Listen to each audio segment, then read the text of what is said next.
E aí galera, aqui é o Hora Cartoon com mais uns 50 curiosidades de um dos novos episódios da 6ª temporada de Miraculous, Grand Diaper ou Kalshurak, um episódio que revolucionou a concepção dos fãs sobre a personagem da Zoe Lee e nos deu brecha para teorizar sobre mais um membro da sociedade secreta intitulada O Reino. Deixe seu like e se inscreve no canal que sempre ajuda muito.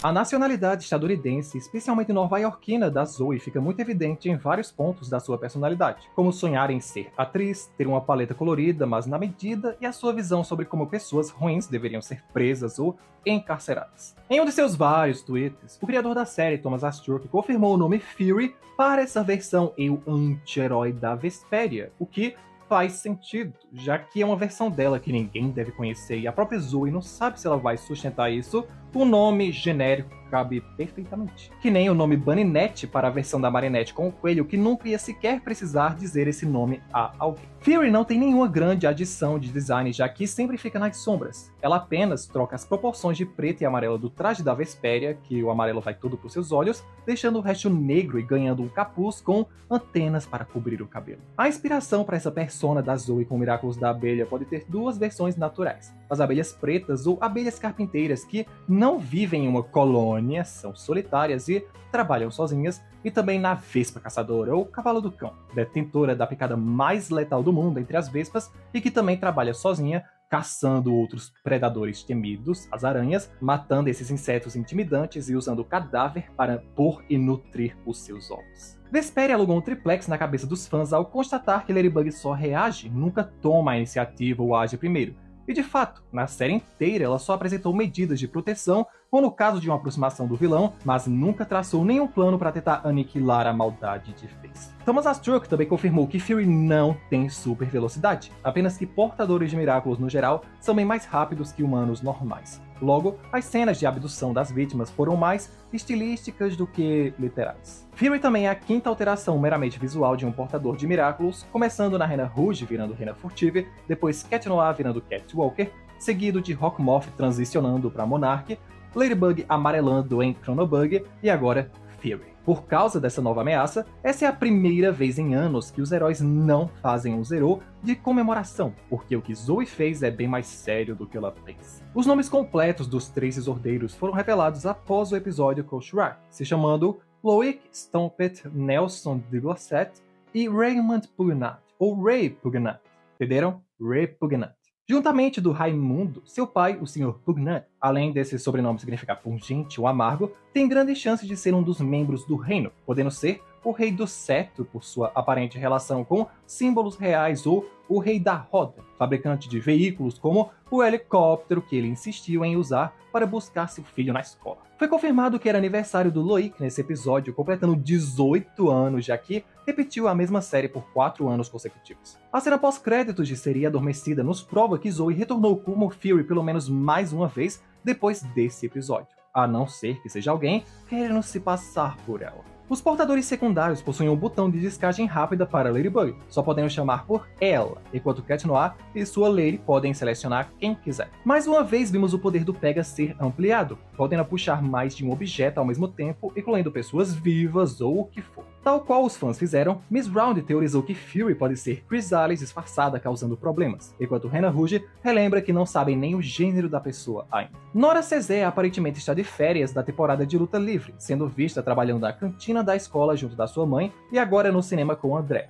Saberemos mais da sua vida perto do fim da temporada. E com a aparição dela e seu pai Otis Cezé, que também mudou bastante nessa animação, só faltam as irmãs da Alia, Ella e Eta, para que toda a sua família tenha dado as caras nessa temporada. Vesperia afirmou ter visto no vídeo tudo o que o Sam fez, mas quando os heróis viram o celular, ela sequer tinha sido convocada para a luta ainda. Será que isso vai ficar como erro, ou algum membro do time vai se ligar nisso um dia? Essa foi a segunda vez que a Torre Eiffel chegou a ser inteiramente engolida por um portal do Miraculous do Cavalo. Sam, o vilão akumatizado do episódio, é irmão mais velho da Maya, garotinha akumatizada na Desenhista. E eles também têm outra irmã mais nova e bebê chamada Sophie. E além de gostar da música barulhenta do S de 26, Sam desconta toda a sua raiva e falta de atenção dos pais em suas irmãs e outros bebês, chegando até a cortar as fraldas da pequena Sofia só para ganhar atenção quando for reclamado por isso. Algo que definitivamente foi errado é o tempo do vídeo da Fury humilhando o Sam, porque a Zoe só se tornou aquele eu dela no fim daquela tarde, começo da noite. Já o vídeo na Torre Eiffel dá a entender que a punição do garoto aconteceu no horário da manhã. Assim como outros talismãs dessa temporada, a matrioska ou boneca russa que Ladybug tirou não era só para significar que o bebezão era um robô, mas sim para mostrar as camadas da personalidade de uma certa loira de olhos azuis. Zoe, representando a boneca superficial, Vesperia, a segunda, e Fury, a terceira e última, mais interna e oculta. Apesar de Carapace ligar para Ladybug, ele não aparece em nenhum momento do episódio. Provavelmente o culpado salvando Bob Roth, que ficou esquecido na Torre Eiffel. André Bourgeois comprou e reformou o antigo cinema da série, escolhendo uma seleção de filmes cult, musicais e maravilhas na opinião dele de amante de cinema há décadas. O filme que Fury obriga aqueles 3 meliantes a assistirem é The Sound of Music, ou Noviça Rebelde de 1965. Um clássico de quase 3 horas de duração e com 12 canções. As cores do robô akumatizado são baseadas na paleta do SD26 que ele escuta, e acompanha itens para bebês como fralda, chupeta ou aquela torre de blocos coloridos. Mais um erro naquele momento da humilhação é que a Torre Eiffel foi renderizada com um metal negro, quando ela deveria estar com o seu marrom ferrugem característico. Miss Rowdy enxergou o que acharam ser o objeto do vilão muito de longe, algo irônico já que a visão dos cachorros é pior que a dos humanos quando o assunto é distância focal. Outro crime para a lista dos problemáticos foi poluir o rio Sena com sabão e produtos de higiene. Isso enquanto a cidade se esforça para despoluir aquele esgoto a céu aberto. Agora existem câmeras embutidas nas joias dos Miraculous gravando tudo que eles veem, algo que pode ser compartilhado com os outros ao ser exibido na arma desse portador e que talvez um dia pudesse entregar a Zoe. Bob Roth é tão amargo que nesse episódio ele critica o trabalho do seu barbeiro antes mesmo dele começar a cortar os fios daquele carecão. O receio do André com sua seleção de filmes não é somente uma crítica a como muitas pessoas abandonaram o cinema pela internet, mas também ao desgosto e à resistência das pessoas em se abrirem para musicais. Durante essa batalha, vimos Cat Noir ser capaz de dividir o seu bastão e atirá-lo como projéteis giratórios, mais uma nova habilidade para conta do gatinho. Aliás, o plano para prender o bebê gigante no chão para procurarem o seu objeto foi a mesma tática que ele usou com seu Cataclysm em Godzilla, um vilão bem similar. O talismã mágico super colorido que Ladybug cria para o Sam tem todas as cores do arco-íris menos uma, amarelo, a cor da lógica e da energia feminina que falta nele para compreender as coisas. Como suas acumatizações são sempre pensadas, Layla deve ter akumatizado o jovem Sam por sua própria curiosidade em conhecer esse tal vigilante que surgiu nas ruas de Paris, escolhendo justamente a única vítima que tinha câmeras gravando algum tipo de prova. E mesmo que Zoe realmente largue o Fury e nunca mais o traga de novo, Chrysalis ainda pode usar essa informação no futuro para desestabilizar Ladybug e seu timinho de heróis. Essa foi a segunda vez na série que Cat Noir parou uma roda gigante desgovernada sozinho, e a terceira vez que ele faz isso com sua parceira Ladybug. Nas férias de verão, Milene foi com o seu pai para o sul da França num rolê bem ecológico em que eles desceram de canoa pelas corredeiras dos rios. A parada de ônibus que Sabrina pega todos os dias para ir para a escola fica no ponto 9, bem antes da parada da Zoe. Falando em sua parada, depois de saírem da prefeitura e do hotel, Zoe e André agora moram no andar de cima do Le Sorbonne Cinema, visto algumas vezes nas temporadas passadas. Foi logo antes do primeiro dia de aula que Zoe decidiu abrir mão do seu gorro e apareceu com o cabelo muito mais pintado de rosa agora, pintando de azul e com todo o resto da roupa dessa estrela. As discussões entre Ladybug e Vesperia exortam o clássico momento na cultura pop quando os heróis têm visões diferentes do que é melhor para o mundo, uns achando que é melhor parar o mal quando ele se apresentar, e outros achando que devem encontrar um jeito de impedir o mal de se apresentar. Sendo confirmadamente amiga de Jessica Keynes em Nova York, a silhueta e estética da Fury parece ter alguma inspiração no traje da sua amiga como Pardal, antes de se tornar a Eagle. Esse episódio, oficialmente número 14, também carrega alguma semelhança com todos os outros 14 que tiveram da quinta temporada para trás. Como em Lâmina Negra, os akumatizados desejavam se vingar pelo ego ferido, como em A Sereia, temos cenas relevantes nesse cinema, em Caçadora de Kwames e Haxan temos algum tipo de traje novo, e como em Zombaria, tem muita malcriação da parte de alguém. Temos um quadro impactante de uma coruja na sala do diretor, que é fascinado por esses animais e usa o coruja como sua identidade de super benfeitor. Muito provavelmente, o vídeo que Ray tanto ameaça Zoe deve ter registrado outra das suas tentativas de atuar e se encaixar nos lugares imitando o que os dominantes de lá fazem. Então, certamente ela deve ter feito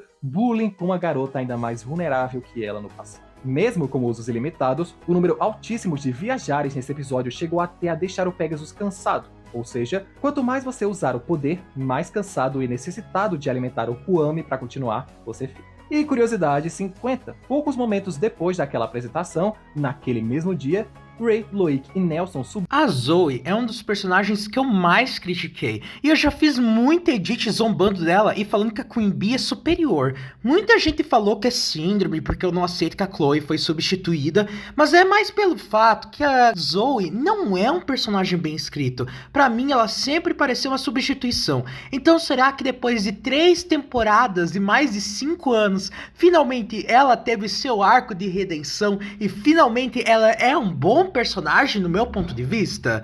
Bem, vamos lá. Como nós sabemos, a Zoe não era uma boa pessoa quando ela morava em Nova York. Ela fazia bullying, porém nós não temos o contexto do que ela fez e o porquê aquele cara feio de cabelo loiro grande fica chamando ela de barata. E como nós sabemos que, diferentemente da Chloe antes dela ser estragada, a Zoe não tem carisma. A única personalidade dela era ser uma boa pessoa, uma versão melhor da Chloe. E isso me irrita um pouco, que mesmo quando ela erra, mesmo quando ela desobedece a Ladybug e meio que causa os problemas principais desse episódio, é ela tentando ajudar os outros. Até na falha ela tem que ser uma boa pessoa, o que me irrita um pouco. Porém, eu gostei que ela é incompetente em ajudar as outras pessoas. No processo de ajudar as pessoas que passam por dificuldades diárias, a Zoe, ao invés de cuidar do próprio nariz que os outros heróis fazem, ela quer se intrometer.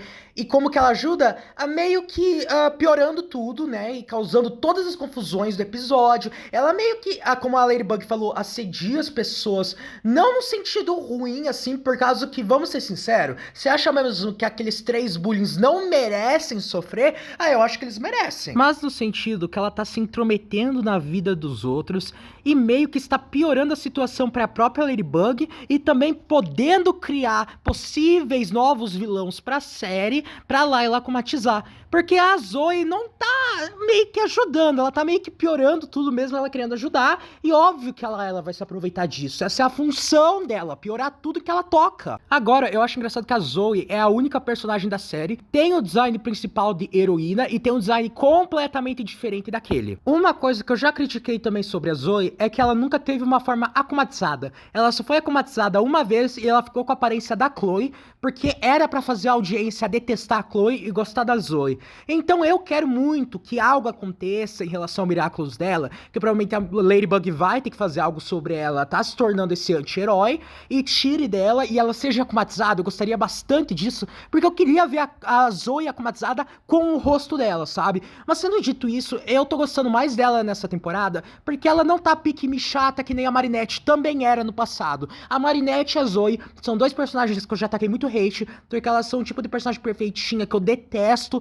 Só que aqui, agora, realmente tá parecendo que não tem aquela preferência chata do Thomas, aquele plot armor, assim dizer. Claro que dá pra ver que ela tem ali um pouquinho de protagonismo, porque ela é a única super-heroína que tem uma forma completamente diferente, mas não é nada demais, principalmente porque, tipo, ela não tá roubando o destaque dos outros personagens. Foi só um episódio focado nela, e não foi um episódio ruim. E um episódio focado na Zoe não ser ruim, pra mim, é super novidade, porque todos os outros episódios que são focados nela são, tipo, os piores da série, assim. Só tirando aquele lá que a Marinette cai da piscina, e daí o Kim fazia bullying com a Marinette. Aquele é o pior episódio da série, na minha opinião. A gente viu a Chloe no começo do episódio fazendo bullying com o cabelo da Sabrina, e honestamente, Thomas, você não vai me fazer parar de gostar da Chloe, porque ela tá certa. O cabelo da Sabrina é horrível, e a Sabrina realmente tem que aprender a escolher o melhor corte de cabelo, porque está péssimo. Tem a Sublime, que é a nossa primeira personagem cadeirante, e eu gosto dela, mas realmente ela não adiciona nada, porque pra mim ela é tipo assim, papelão. Ela não tá entregando muita personalidade, ela não tem muitas falas, então não sei o que ela tá fazendo aqui com a gente, pra ser sincero. Eu só espero que eles façam algo com ela e a mãe da Kagami, que eu esqueci o nome, a Tomoe. E novamente, entre os 3 bullies, o único que pensa é o de cabelo castanho.